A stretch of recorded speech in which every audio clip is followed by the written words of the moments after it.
పెళ్ళైన ప్రతి చెల్లెమ్మకి, ప్రతి అక్కకి చెప్తున్నాను. ఈ మాట మీరు జీవితాంతం గుర్తుపెట్టుకోండి.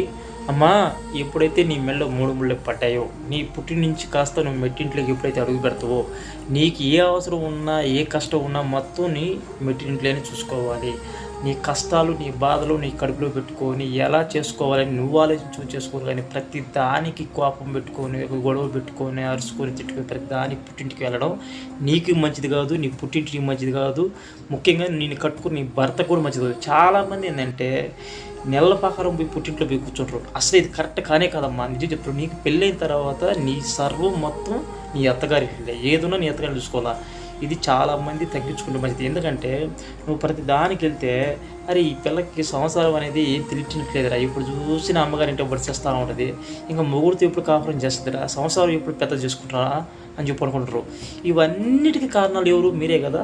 అందుకే చెప్తున్నాను, ఉన్నా లేకపోయినా, తిన్నా తినకపోయినా మీ అత్తగారింట్లో, మీ ఇంట్లో మీరు ఉండడమే మంచిది. గుర్తుపెట్టుకోనండి.